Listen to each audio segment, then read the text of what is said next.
NBA stars are getting injured more than ever. And there's one prime reason for that: the AAU.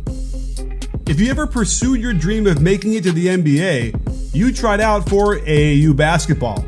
And if you made it to the NBA, you know the disaster that is AAU basketball. It's a disaster that is killing players with killer potential. Just ask Kobe. Kobe himself played in Italy until he was 14 and avoided the highly competitive youth basketball system in the US. He didn't have to deal with overwhelming weekend tournaments, the senseless lack of rest, or the coaches who LeBron James literally say don't give a fuck. This may sound harsh. AAU is the primary reason players get discovered, but it's also the primary reason players get devoured. Think about it. Ben Simmons fractured his foot in training camp. Joel Embiid had foot surgery before the draft. Jabari Parker tore an ACL 2 months into his NBA career. Even Kobe's teammate Julius Randle broke his leg in his NBA debut. All these guys missed their entire rookie seasons. All were victims of AAU basketball's negligence. We spoke to doctors and college coaches to find the truth about AAU basketball. This is a ClutchPoints original documentary on why AAU is ruining future NBA stars both physically and mentally. Kids in AAU endured hundreds, if not thousands, of high-level games before they even got to college. Their worn-down bodies limped into the NBA and just broke down, starting a wave of young players dealing with severe injuries. And the AAU might be to blame. But the scary thing is, these same players needed the AAU to even reach the pros, and why some of these players consider the grind to be a necessary evil. A lot of NBA fans may not know too much about the AAU, so let's start with some background. AAU stands for the Amateur Athletic Union, but these days it's a broad term that describes all of the spring and summer leagues and tournaments in youth basketball, most of which aren't even run by the actual AAU anymore. This is also known as grassroots basketball. For our purposes, we'll be discussing high-level AAU ball, the level where high school players are looking to play in college and beyond. AAU ball kicks off in April with the Nike EYBL, one of the most prestigious youth basketball leagues. Teams in the Nike EYBL compete for a spot in the Peach Jam tournament in July.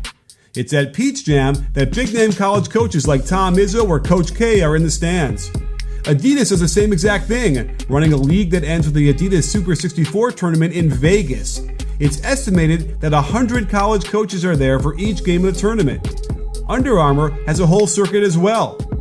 In any of these leagues, it's an insane schedule. You're constantly moving from one game to the next, one tournament to the next, one city to the next.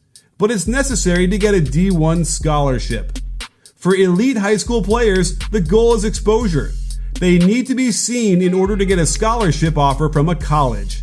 In fact, some college coaches won't even attend actual high school basketball games anymore. They just go to AAU tournaments to scout all the high-level players at once. We'll analyze two main criticisms of AAU ball and how it's harming the NBA. The first and most obvious issue is physical. There's a general belief that youth basketball is hurting kids' bodies before they even get to college and the NBA. With the high school basketball season followed by AAU leagues in the summer, high school players are playing year-round for 4 straight years. Often more if they were involved in AAU before high school. In these summer leagues, players can play up to 4 high-level games a day, which can be exhausting and devastating on a young body. The wear and tear takes its toll eventually, especially for kids whose bodies are still maturing. LeBron spoke out on this very problem regarding his sons Bronny and Bryce. These kids are going into the league already banged up, and I think parents and coaches need to know that. Well, AAU coaches don't give a fuck. AAU coaches couldn't give a damn about a kid and what his body is going through. Dr. Neeru Jayanthi is one of the leading researchers on youth sports. As the co-director of the Emory Youth Sports Medicine Program, Dr. Jayanthi had just completed a study on youth injuries. He spoke with ClutchPoints about the rise in youth injuries. His study revealed that youth who specialized in one sport and participated in intense training in that one sport were at a much higher risk of injury. In basketball, he estimated that high school athletes have aged 4 years based on the injury patterns he's been seeing. Essentially, a 14-year-old has injury patterns we used to see in 18-year-olds, and 18-year-olds have patterns of a 22-year-old, Jayanthe said. Take Zion Williamson, for example. The youth phenom was a college superstar and the number 1 overall pick in 2019. Williamson, of course, was active in the AAU circuit. He would play up to 6 games on any given weekend and train for hours a day on weekdays. He'd do this while traveling absurd routes like from Vegas to his home in South Carolina and then right back cross country to the West Coast for another event. After he was drafted, he missed the first 3 months of the season with a knee injury, and injuries have plagued Zion ever since high school. Is it a coincidence that Ja Morant, the rising star drafted right after Zion, also had knee surgery the summer before he even played in the NBA? We spoke with Russell Payne, the president of the LA Elite AAU team. Payne believed that there are many factors for the wear and tear on an NBA player's body, but AAU is certainly one of them. Playing potentially 6 to 7 games in a weekend 3 times a month is a lot. A lot of these kids don't always value and understand the importance of stretching, rest, and physical body development. This is all equally important in developing preparation for the next level, Payne said.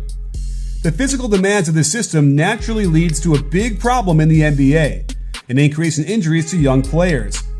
Jeff Stotts is the co-founder of the Sports Medicine Analytics Research Team, a group designed to help prevent sports injuries at every level. And Stotts has researched and logged every NBA injury since 2005. Stotts spoke to us about the trends in NBA injuries. The number of games lost for younger players was surprisingly high, Stotts reported. Before the 2019-20 season, he found that the past 4 seasons saw the 4 highest totals of games missed by players in their first or second years in the league. In 2018-19, Stotts data revealed that players who were multiple-time All-Stars missed an average of 17 games in the season, one of the highest he's recorded. Stotts noted that it's hard to pinpoint one culprit for the increase, but it does appear that specialization and the AAU are likely contributing factors, Stotts believed. Part of it is the sheer amount of work that young players go through. If a player goes straight from the high school season into AAU ball in the summer, he never gives his body a chance to rest and recover, which is one of many reasons why Ben Simmons' foot didn't heal properly, why Embiid was out for 2 years before he played a single NBA game, why Julius Randle had a severe injury in his NBA debut. These young athletes have to put so many miles in their bodies that they're much more fragile when they reach the league. Aside from the physical, the second main criticism of AAU ball is mental. Some believe the mentality that AAU promotes is permeating up to the college and pro levels. Charles Barkley is one of them. He called NBA players like Dwayne Wade or Draymond Green AAU babies for being too soft. He also felt that AAU kids don't get good coaching and they're not working on their game enough. The NBA is now seeing the consequences of that kind of system. Guys in today's NBA are ultra athletic, but they don't truly understand how to play the game. Kevin Garnett had the same train of thought. He believes the AAU preaches entitlement, that these kids know they're talented and develop a big ego as a result. The main source of their ego? Player rankings. Top high school players in the nation are ranked by ESPN and other outlets, so players want to build up their stats to move up in the rankings and help their college prospects. But these rankings only create a false sense of security. These kids may have the talent or stats of a top-ranked player, but that says nothing about their mental development or their basketball IQ. To understand it from the college level, ClutchPoints spoke with multiple college basketball coaches who use AAU for recruiting. There was a consensus among them that the AAU should cut down on its high number of games. All of them also believe there should be more time on individual instruction like training or practices, rather than constant tournaments. The focus of AAU ball should be player development, which is what we see at some levels of youth basketball, but is seemingly absent at the upper levels. As it stands now, elite AAU teams rarely practice. The goal for many of its college hopefuls is exposure. Jamarcus McGinnis, the coach of a prominent Tennessee AAU team, told ClutchPoints that the AAU culture is overrun with the wrong people. Youth sports is one of the largest money-making industries in the world. You have people that are in it for multiple reasons. It's apparent that the youth and their mental development is looked over by many of the people in it. Children need the right environment and influences to prosper. Steve Kerr comes at it from a unique perspective. In addition to being a former player and current NBA coach, he was an AAU coach for 3 years. In a Grantland article, Kerr called the AAU environment counterproductive. Winning is devalued in the system. Since teams play so many games in one day, if you lose one, you just move on to the next one in a couple of hours. There's also no emphasis on team loyalty or team play, Kerr explained. Sometimes a team will fly in a top-tier player to join their team for a day. Sometimes a player will play for one team in the morning and then be playing for another one in the afternoon. The process of growing as a player, of learning how to be part of a whole, is lost in the AAU fabric. Instead, talented kids across the country get D1 scholarships because of the individual exposure they had on the circuit. The purpose of the high volume of games and tournaments, after all, is to separate the best from the rest. In the documentary, At All Costs, one AAU parent described the system like this: "The way we figure out who the best players are in this country are just wearing them out. What distinguishes them is, can they do it playing the highest level guys night in and night out? Can they do it traveling all over the country? Can they do it when they're hurt? Can they do it 4 or 5 nights in a row?" Richard Goodman, a former AAU coach, told us that his issues with elite AAU ball is actually with the parents. Parents at that level only want their kid to get ranked, and high school players' rankings just set up their child for failure. Derek Thomas spent 37 years around the AAU as a player, coach, director, and a college recruiter. Thomas also took time to talk with us. He believes that AAU players are actually more prepared to play in college because of the number of games and top-tier competition. Players learn how to struggle and bounce back, and the grit they learn from AAU ball carries over to the college level. That being said, Thomas has also seen a rash of injuries in his players, especially as a former D1 college coach. He started seeing an increase in knee and ankle injuries. His players had played a lot of games throughout high school and, like many, didn't properly take care of their bodies. So, while the AAU can help high schoolers find a college to play for, time and again, these players are broken down by the time they get there. Despite the benefits of grassroots basketball, this is an issue that can't be ignored.